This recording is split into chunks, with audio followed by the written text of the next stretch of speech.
तो भैया मिर्जापुर की मूवी रिलीज होने वाली है, 1 महीने से भी कम का टाइम बचा हुआ है एंड उसका ऑफिशियल ट्रेलर आ गया, जिसको देखने के बाद मेरा रिएक्शन था कि क्या है ये और इसको पास कैसे करोगे। सच बताना कितने लोगों के दिमाग में सबसे पहला थॉट यही था कि भाई सेंसर इन डेंजर। भले ही वो लोग इसको एक 18+ मूवी बनाने वाले हैं, ए सर्टिफिकेट मिलेगा, ये गारंटीड है। मूवी के मेकर्स ने खुद कंफर्म किया इंटरव्यू में, बट फिर भी जो मारकाट, जो गाली गलौज, जो सेक्स वाले सीन्स दिखाए वो कैसे क्लियर होगा भाई। एंड जनरली तो ये क्वेश्चन पूछना भी नहीं चाहिए, अगर एक 18+ मूवी सर्टिफिकेट ले रही है तो क्लियर हो जाना चाहिए था, बट क्योंकि ये हम लोग यहाँ के सेंसर बोर्ड की बात कर रहे हैं जिसका रिकॉर्ड अब तक काफी क्वेश्चनेबल रहा है। दुख तो इस बात का लगता है कि सबसे अच्छा प्रिंट, सबसे अच्छी क्वालिटी वो खुद देख लेंगे, फिर उसमें से बोलेंगे ये काट दो वो काट दो। यार अगर आप में से कोई सेंसर बोर्ड में काम करता है तो एक थोड़ा सा कनेक्शन बन सकता है कि अपना नहीं, मतलब अनकट मूवी देखने के लिए क्या करना होगा, सेंसर बोर्ड में जॉब कैसे मिलेगी। सारी फालतू की बातें साइड में रख के अब ट्रेलर की बात करते हैं। सबसे पहला ऑब्जर्वेशन, ये लोग क्लियरली मिर्जापुर सीजन 1 का नॉस्टैल्जिया क्रिएट करना चाहते हैं, वही नॉस्टैल्जिक डायलॉग को यूज करके। मेकर्स को पता है कि क्या चीज वायरल हुई थी, क्या चीज लोगों को पसंद आई थी, तो उसी को वापस से डालते हैं। फिर भले ही वो थोड़ा ऐसा घुमा के किसी नए फॉर्म में हो या फिर एकदम एग्जैक्ट हूबहू वही डायलॉग चेप दिया। I mean come on, trailer and किस नोट पे किया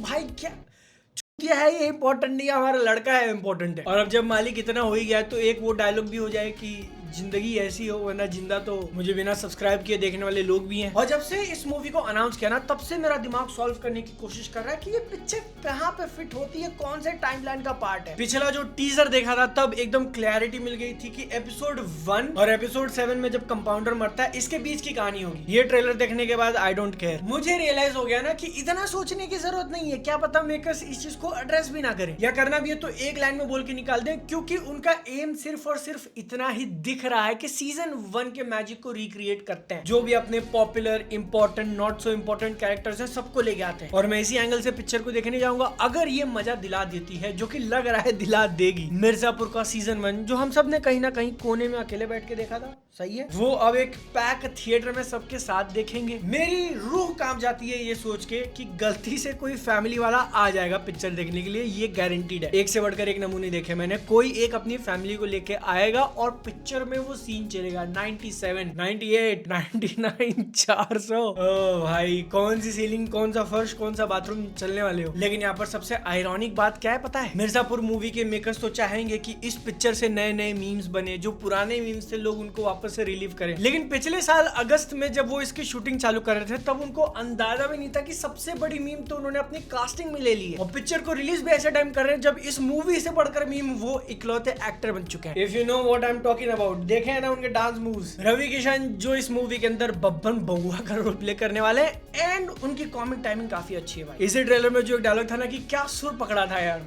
गोली लगने के बाद, एज अ विलन तो वो ऑलरेडी आइकॉनिक है ही। साउथ की इतनी मूवीज अगर आपने देखी होगी तो लकी द रेसर, तो इट फील्स लाइक कि उनको इस रोल में कास्ट करके मूवी ने एकदम सोने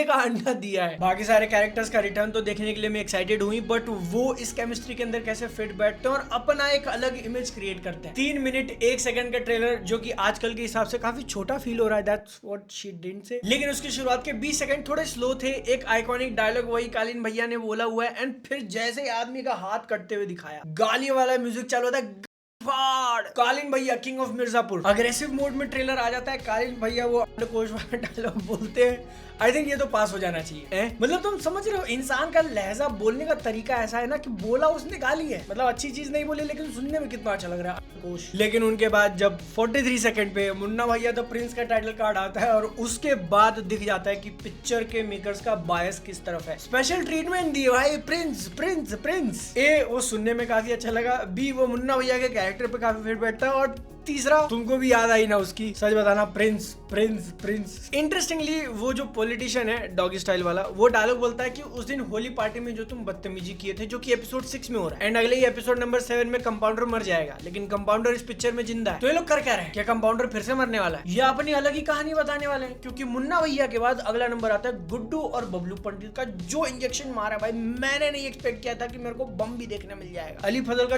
देखूंगा मैं, ये सुनने में काफी अच्छा नहीं लगा ना। मैं पंकज पंकज त्रिपाठी तो हूँ नहीं। लेकिन देवी और सज्जनों, मैं आपसे एक बहुत इंपॉर्टेंट क्वेश्चन पूछना चाहता हूँ, क्या आपको लगता है कि सेंसर बोर्ड वो आधा चुत्तड़ वाला सीन पास करेगा या नहीं? इंटरेस्टिंगली दोस्तों, हम लोग पिछली वीडियो में पता लगाने की कोशिश कर रहे थे कि रेगिस्तान वाले जो शॉट्स हैं, जहाँ से एक नया विलन आने वाला है पिक्चर में, या फिर कोई एक नई स्टोरी लाइन चलेगी किसी एक नए नशे को लेकर, वो कहाँ से आने वाली है। क्योंकि मूवी का मेन लोकेशन तो मिर्जापुर होगा ऑफ कोर्स, जौनपुर से राइवलरी चलेगी ये भी पक्की है, वो रति शंकर शुक्ला के कोश। लेकिन ये रेगिस्तान कहाँ है? और हमने पिछली वीडियो में डिकोड किया था कि वो राजस्थान का पार्ट हो सकता है, एंड इट इज राजस्थान। ये किले वाला शॉट दिखाया है 1 मिनट 26 सेकंड पे। एडिटर सही से क्लिप लगाना, वरना ये जैसलमेर का किला है जहाँ मैं गया हूँ, और मैं अपने एक्सपीरियंस से बता सकता हूँ कि वो यूपी के आसपास भी नहीं है। जैसलमेर तो पाकिस्तान टच कर गया भाई, ये लोग यूपी से जैसलमेर क्या करने जाएंगे। लेकिन जो असली चैलेंज ये मूवी फेस करेगी ना, कि पहले एपिसोड के लिए उनके पास 8 घंटे थे, 8 एपिसोड मतलब 7 घंटे पकड़ लो। इसमें ठीक है आप इतने सारे कैरेक्टर्स को साथ में लेके चल रहे हो, बट एक पिक्चर के अंदर कैसे रखोगे? क्योंकि आपको कालीन भैया उसका बेटा तो दिखाना ही है, गुड्डू पंडित, बबलू पंडित, उसकी फैमिली वाला एंगल तो होगा ही, उसमें आप कंपाउंडर भी डाल रहे हो, उसमें आप नया विलन लेके आ रहे हो,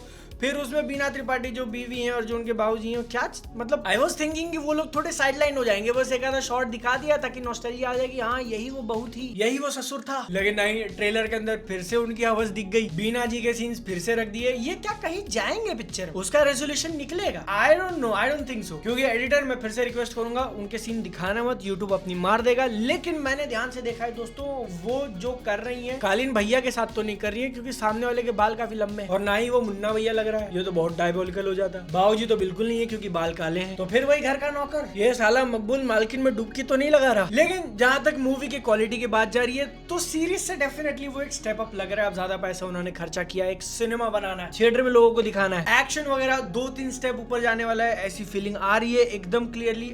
अब यादव जी जो आएंगे इस शो में, played by Ravi Kishan of course, उनका वो सीन मेरे को फनी लगा भाई, हेमोग्लोबिन वाला, कि खून ही नहीं निकल रहा है। और मैंने बायोलॉजी नहीं पढ़ी है, बट आई डोंट थिंक कि हेमोग्लोबिन और खून की क्वांटिटी का कोई डायरेक्ट रिलेशन है, बट उस कैरेक्टर को थोड़ी पता होगा, तो इट्स ऑन पॉइंट। ओवरऑल इसका ट्रेलर मुझे काफी अच्छा लगा, मैं पहले से इसके लिए एक्साइटेड था। अब मेरे डाउट्स और क्लियर हो गए, या फिर मैंने उनको छोड़ ही दिया है कि ये पिक्चर उस तरफ नहीं जाने वाली। इसका एक ही मकसद लगता है कि सिर्फ और सिर्फ मजा दिलाना सेंसर बोर्ड को, एंड उनसे जितना बच जाए उतना ऑडियंस को। ट्रेलर का रिदम काफी अच्छा था, उसके अंदर जितने भी थोड़े बहुत मोमेंट्स उन्होंने पिक किए हैं कॉमेडी क्रिएट करने के लिए, वो काम करते हैं, एंड अल्टीमेटली मूवी के लिए एक्साइटमेंट बढ़ाते हैं। तो जो भी इसकी टारगेट ऑडियंस है, I think they are gonna love this. This looks like a winner. मेरे को तो अब भी बिलीव नहीं हो रहा कि ये पिक्चर वो लोग बना रहे हैं, क्योंकि एक ओटीटी प्लेटफॉर्म जिनकी फ्रेंचाइज है वो थिएटर में लगाएंगे, उससे पैसा कमाएंगे, बहुत रेयर अकरेंस। जिसके पीछे 2 पॉसिबल रीजन मेरे को समझ में आते हैं। सबसे पहला कि मिर्जापुर के जो राइट्स थे ना, वो एक्सेल एंटरटेनमेंट फरहान अख्तर की कंपनी के पास थे, उन्होंने पहले उसको प्रोड्यूस वगैरह किया हुआ था, एंड अमेज़न को लाइसेंस दिया था कि तुम रखो, तुम चलाओ। तो इसलिए उनके हाथ में चीज थी कि इसके ऊपर पिक्चर बनानी या नहीं बनानी है। या फिर दूसरा कि अमेज़न के पास भी इसके राइट्स हैं डिसाइड करने के, बट उन्होंने गो दिया क्योंकि सीजन 3 के बाद नाम थोड़ा बहुत खराब हो गया था, एंड उन्होंने नया फिल्म स्टूडियो एक्वायर किया है अमेज़न MGM। तो थिएटर से जितना पैसा बन जाए भैया, एक अच्छा एक्सपेरिमेंट कर लेते हैं। चल गया तो पंचायत की पिक्चर भी देखने आ जाएगी है। पंचायत से याद है भाई, सचिन जी के इलेक्शन ठीक नहीं लग रहे। इलेक्शन क्या हारे भैया, तुम तो मतलब रंग ही बदल दिए। मेरे को लगता है प्रधान पे जो गोली चली थी ना, उसका असर हुआ है। पंचायत सीजन 5 में बन राका सब जब परेशान करेगा ना, तो सीधा गन निकालेंगे, बोलेंगे तेरी माँ का पैव।